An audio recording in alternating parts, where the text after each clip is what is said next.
T24 news కి స్వాగతం. గోకవరంలోని తంటికొండ రోడ్డులో గల సీఎండీ కార్యాలయ ఆవరణలో రేపు జరగబోయే కంబాల శ్రీనివాసరావు బీజేపీలో చేరిక కోసం భారీ ఏర్పాట్లు పూర్తయ్యాయి. బీజేపీ పార్టీలోకి చేరబోతున్న ఆధ్యాత్మికవేత్త విశ్వ హిందూ ధర్మ పరిరక్షణ రామసేన అధ్యక్షుడు కంబాల శ్రీనివాసరావు ఏర్పాట్లను పర్యవేక్షించారు.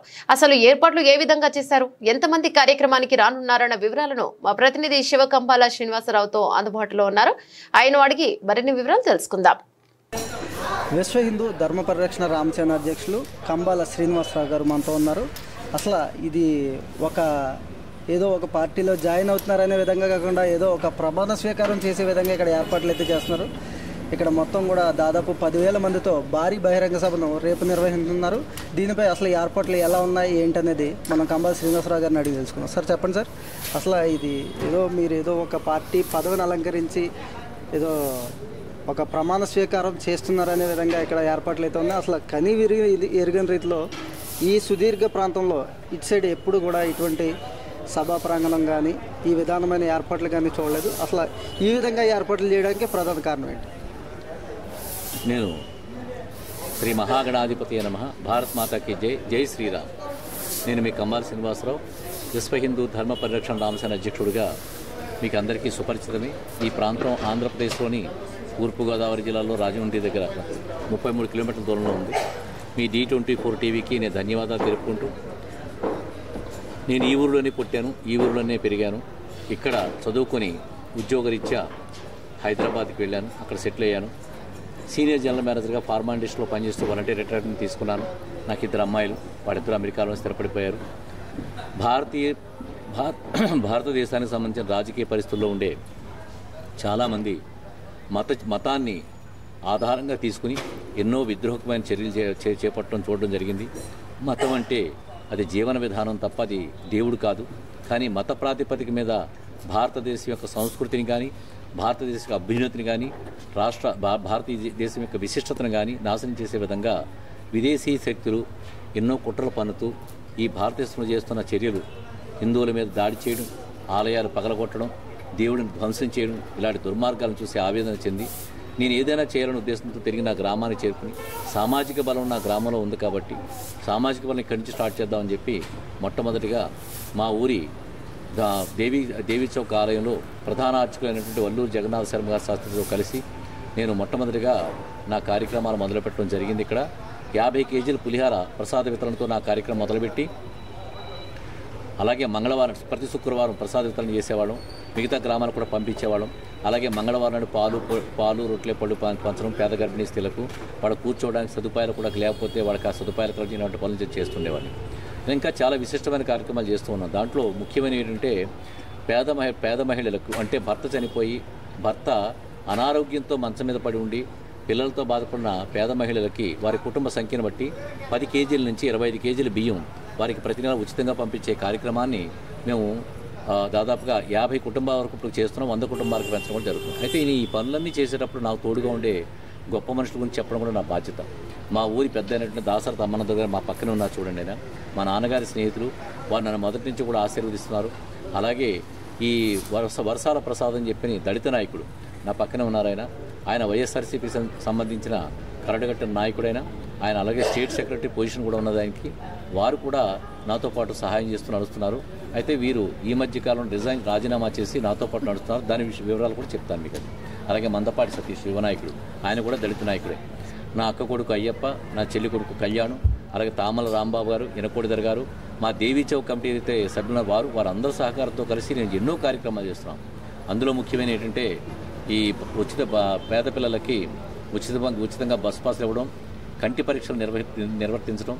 చాలా ముఖ్యమైన కార్యక్రమం అంటే బంగారు వరలక్ష్మి కార్యక్రమం. మీ అందరికీ తెలిసిందే, నేను పోయిన సంవత్సరం 100 మంది మహిళలకి బంగారు వరలక్ష్మి కానుక పేరిట శ్రావణ మాసం శుక్రవారం నాడు 3,000 మందిని రిజిస్ట్రేషన్ చేసుకుని అందులో డ్రా తీసి 100 మంది మహిళలకి 5,500 రూపాయలు విలువ కలిగే ఒక్కొక్క బంగారు లక్ష్మి రూపుని శ్రావణ మాసంలో శుక్రవారం నాడు వరలక్ష్మి వరకు పూజ చేసుకోవడానికి ఇవ్వడం జరిగింది.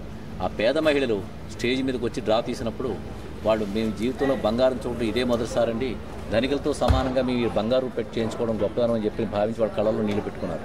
దాన్ని స్ఫూర్తిగా తీసుకుని ఈ సంవత్సరం 3 నియోజకవర్గాల్లో, అంటే రంపచోడవరం, జగ్గంపేట, రాజానగరం నియోజకవర్గాల్లో దాదాపుగా 17,000 మందిని రిజిస్ట్రేషన్ చేసుకుని 500 మంది మహిళలకు 7,500 రూపాయల విలువ కలిగే బంగారు ఒక్కొక్క రూపుని 500 మహిళలకి ఒక్కొక్క రూపుని శ్రావణ మాసం శుక్రవారం రోజున బంగారు వరలక్ష్మి కానుక పేరు మీదట అమ్మవారి వరలక్ష్మి పూజ చేసుకోవడం ఇవ్వడం జరిగింది. దీంట్లో క్రిస్టియన్ మహిళలకు తగిలినాయి, ముస్లిమ్స్ మహిళలకు కూడా తగిలినాయి. ఈ విధంగా మేము చేస్తూ ఇంకా ఎన్నో కార్యక్రమాలు అంటే టోర్నమెంట్స్ పెట్టి చేసుకుంటుంటే కబడ్డీ పోటీలు కానీ ఇంకోటని స్కూల్ పిల్లలకి వాడికి విరాళాలు ఇవ్వడం, వినాయక చవితి మండపాలకి 5,000 చొప్పున ఎన్ని ఓళ్ళ మంది వస్తే అన్ని వాళ్ళకి 5,000 నుంచి 50,000 దాకా విరాళాలు ఇవ్వడం. అలాగే ఇంకా మా విజయదశమి రోజున అమ్మవారి సేవల కోసం చెప్పిన 15 లక్షలు ఇవ్వడం జరిగింది.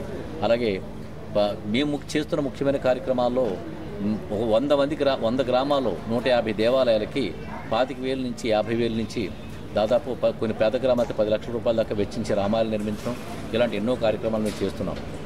ముఖ్యంగా మా ఆలయానికి మా ఊళ్ళో చేసిన పనులు దాదాపుగా అమ్మవారికి మా గుడి చుట్టూ సలహారం కట్టించడానికి 15 లక్షల రూపాయలు వెచ్చించడం జరిగింది. అలాగే అమ్మవారికి 21 లక్షలు పెట్టి అమ్మవారికి బంగారు కిరీటం అలాగే మంగళసూత్రాలు హారం చేయించడం జరిగింది. ఆ కిరీటానికి 14 లక్షలు నేను ఇచ్చాను, 7 లక్షల భక్తులు ఇచ్చారు. వచ్చే సంవత్సరం అమ్మవారికి 70 లక్షలు పెట్టి బంగారు చీర కూడా చేయించడం జరుగుతుంది. అలాగే 20 లక్షలు పెట్టి రథం చేయిస్తున్నాం, 10 లక్షలు పెట్టి ధ్వజస్తంభం పెట్టిస్తున్నాం. మా ఊర్లో ఆల్రెడీ సత్యనారాయణ స్వామి వారి గుడికి పాత శిఖరాలు తీసేసి కొత్త శిఖరాలు 45 లక్షలు పెట్టి చేయించడం దాన్ని ప్రారంభించడం జరిగింది. మా ఊర్లోనే ఇంకో డ్రైవర్ కాలనీలో దుర్గాదేవి అమ్మవారికి 10 లక్షల రూపాయలు విరాళాలు ఇవ్వడం జరిగింది. అలాగే శివాలయానికి 5 లక్షలు, 1,50 లక్షల దాకా మా ఊర్లోనే మేము విరాళాలు ఇవ్వడం జరిగింది. ఇవన్నీ చూసిన గ్రామస్తులు, చుట్టుపక్కల గ్రామస్తులు కూడా వాళ్ళకి కూడా విరాళాలు ఇవ్వడం జరిగింది. ఇవన్నీ చూస్తున్నప్పుడు మా వరసాల ప్రసాద్ గారు అలాగే మందపాటి సతీష్ గారు నేను ఎక్కడో ఢిల్లీలో ఉంటే ఒక వీడియో పంపించాను. ఆ వీడియో ఓపెన్ చేస్తే దాంట్లో ఏంటంటే చాలామంది నేను ఇంతకాలం చేస్తున్న పనులు చాలా ముఖ్యమైన పనులు దళిత వాళ్ళల్లో మైనారిటీలకి ఎక్కువ సహాయం చేయడం జరిగింది. అంటే ఒక బ్రెయిన్ స్ట్రోక్ వచ్చిన వాళ్ళకి కానీ, పెరాలసిస్ వచ్చిన వాళ్ళకి కానీ, ఇల్లు కాలిపోయిన వాళ్ళకి కానీ, ఇల్లు కూలిపోయిన వాళ్ళకి కానీ, హార్ట్ అటాక్ వచ్చిన వాళ్ళకి కానీ, యాక్సిడెంట్ అయిన వాళ్ళకి కానీ, ఇలా వివిధ రకాలైన సంబంధించిన కష్టాల్లో ఉన్న వాళ్ళకి దళితులకు ఎక్కువ మైనారిటీలకు సహాయం చేయలేదు. ఇవన్నీ చూసిన వరసాల ప్రసాద్ ఆయన ఒక వీడియో పంపించి తమ్ముడు నీకు వీడియో పంపించని చూడని చెప్పారు. నేను అప్పుడు ఎక్కడో ఢిల్లీలో ఎక్కడో ఉన్నాను. వీడియో ఓపెన్ చేస్తే దాంట్లో ఏముందంటే అందరు పెద్దలు కూర్చుని, ఈ దళిత పెద్దలందరూ కూర్చుని మాదిగా సంజీవ్ నగర్ నుంచి ఎవరైతే మైనారిటీలు వీళ్ళందరూ కూర్చుని ఒక నిర్ణయానికి వచ్చారు.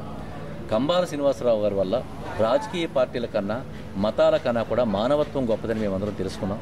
దానివల్ల కంబాల శ్రీనివాసరావు ఎక్కడుంటే మేము అక్కడ ఉంటామని చెప్పని భారతీయ జనతా పార్టీ యొక్క విశిష్టతను వాళ్ళు కూడా తెలుసుకుని ఏ పార్టీ అయితే అయింది మనిషికి కష్టం వస్తే నిలబడి పార్టీయే నిజమైన పార్టీ అని చెప్పిన వాళ్ళంతా నిర్ణయం తీసుకుని ఇప్పుడు ఏదో ప్రముఖమైన పార్టీ తీసుకుంటాడు. కష్టం వచ్చిందంటే ఆదుకునే వాడు ఉంటే నువ్వు పక్కన నిలబడి మాత్రం ప్రయోజనం ఏంటి? ఆయన ఉద్దేశం అదే.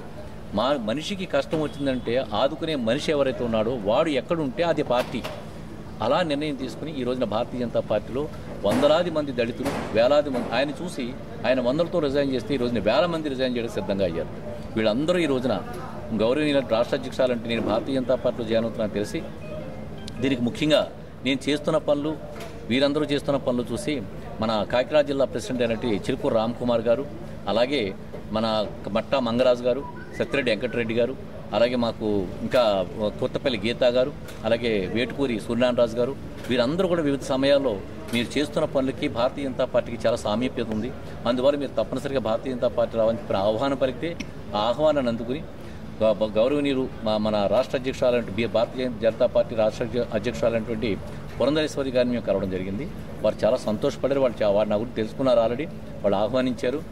ఎన్నో డేట్ల తర్వాత పోస్ట్పోన్ అవుతూ వచ్చింది, ఎన్నో ప్రాబ్లమ్స్ వల్ల. ఎందుకంటే నేను మేడం గారు నన్ను జాయిన్ అవ్వమంటే ఒకటే మాట చెప్పాను, నేను భారతీయ జనతా పార్టీలో జాయిన్ అవ్వడం జరిగితే అది రాష్ట్ర చరిత్రలో ఒక రికార్డుగా ఉండాలి, అలాగే దేశ చరిత్రలో కూడా ఒక రికార్డుగా ఉండాలి అనే భావన అప్పుడే చెప్పాను. దానికోసమే ఈ రోజు 25వ తారీఖు నాడు నా అదృష్టం ఏంటంటే ఎన్నిసార్లు పోస్టింగ్ పోయినా నా అదృష్టం ఏంటంటే డిసెంబర్ 20వ తారీఖు యేసుప్రభు పుట్టినరోజు కావడం గొప్ప విషయం.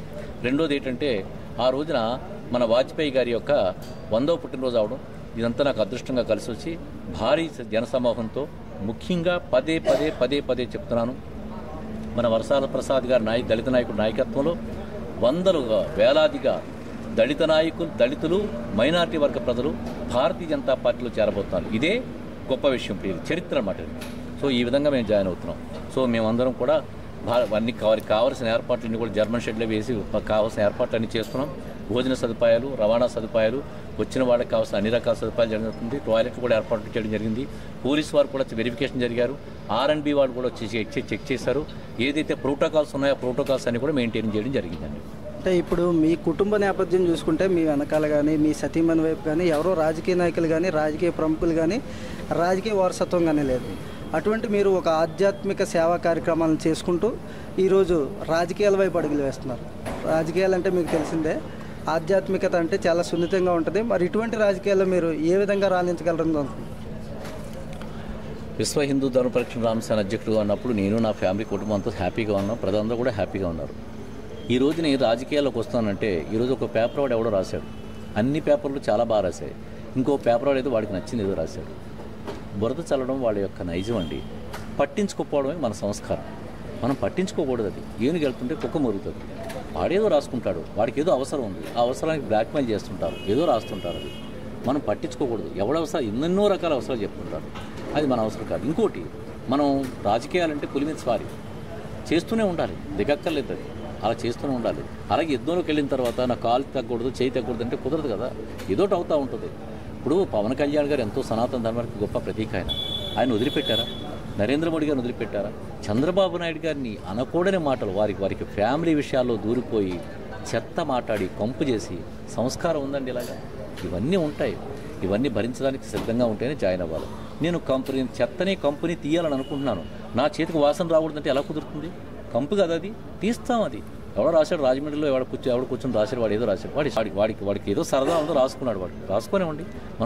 మనం స్పందించకూడదు దాని గురించి. అంటే మీకు ఎందుకు చెప్పానంటే ఇలా రాసేవాళ్ళు కూడా ఉంటారు. అంటే ఎంత మంచి పనులు చేసినా కానీ ఇలా చెడ్డగా రాసేవాళ్ళు కూడా ఉంటారని చెప్పడానికి మీకు ఈ విషయం చెప్తున్నాను. అది భరించాలి అంతే. ఇప్పుడు కూటమిలో ప్రస్తుతం రాష్ట్రంలో కూటమి ప్రభుత్వం అధికారంలో ఉంది. 3 పార్టీలు ఉన్నాయి. తెలుగుదేశం ఉంది, జనసేన ఉంది, బీజేపీ ఉంది.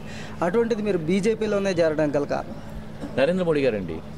భారతదేశాన్ని రక్షించగలిగే పార్టీ ఒకే ఒకటి, ఇంకేదీ లేదు. ఒకే ఒకటి ఆప్షన్. భారతదేశంలో ఒక భారతీయ జనతా పార్టీ తప్ప భారతదేశాన్ని రక్షించే పార్టీ లేదు. అలాగే నరేంద్ర మోడీ గారు త్యాగధనుడు, ఎటువంటి మత్సా కళంకం లేని వ్యక్తి, ఆదర్శమూర్తి, స్ఫూర్తిదాయకుడు. భారతదేశం యొక్క ఆర్థిక పరిస్థితిని 10వ స్థానం నుంచి 5వ స్థానం తీసుకొచ్చాడు. 5వ స్థానం నుంచి మళ్ళీ 3వ స్థానం తీసుకెళ్తానని చెప్తున్నాడు. భారతదేశం యొక్క రక్షణ వ్యవస్థ కూడా ఎంతో పటిష్టం చేశాడు. ఒకప్పుడు కాంగ్రెస్ గవర్నమెంట్ ఉన్నప్పుడు ఏ రకమైన ఆయుధాలు లేవు మనకి. ఇప్పుడు ఆధునిక యుద్ధ విమానాలు, అలాగే INS విక్రాంత్ లాంటి గొప్ప పెద్ద పెద్ద షిప్పులు మనకి రక్షణ వ్యవస్థ గస్తీల్లో కాపలా గాయడానికి, మన సముద్ర తీరాన్ని రక్షించడానికి. అలాగే జవాన్లందరూ కూడా చాలా హ్యాపీగా ఉన్నారు. వాడికి అత్యంత ఆధునిక ఆయుధాలు ఉన్నాయని చెప్పి చాలా హ్యాపీగా ఉన్నారు. అలాంటి మహానుభావుడి స్ఫూర్తిదాయకంగా తీసుకుని ఈరోజు భారతీయ జనతా పార్టీ జాయిన్ సిద్ధంగా ఉన్నారు. ఇప్పుడు ప్రధానంగా బీజేపీ నుంచి రాష్ట్ర స్థాయి నాయకత్వం, అదేవిధంగా జిల్లా స్థాయి నాయకత్వంలో అగ్రనాయకులు ఎవరెవరు రాబోతున్నారు? దగ్గుపాటి పురంధరేశ్వర్ గారు వారి MP. సో వారు వస్తున్నారు. వారే నాకు కండువా వేస్తారు. కాకపోతే మేము శ్రీనివాస్ వర్మ గారిని, తర్వాత వీళ్ళందరినీ కూడా పిలిచాం. ఎవరు మన సత్యకుమార్ యాదవ్, 2 మంత్రులు కూడా పిలిచాం.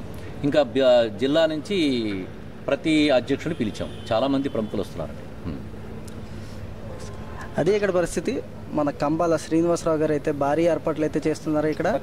దీనికి సంబంధించి రాష్ట్ర స్థాయి అగ్రశ్రేణి నాయకులందరూ కూడా హాజరయ్యే అవకాశం ఉందన్న దాదాపు 10,000 మందికి ఏర్పాట్లు అయితే విందు మొత్తం అన్ని ఏర్పాట్లను కూడా చేయడం జరుగుతుంది. ఇదే ఇక్కడ పరిస్థితి. కెమెరామెన్ కృష్ణతో శివ, గోకవరం.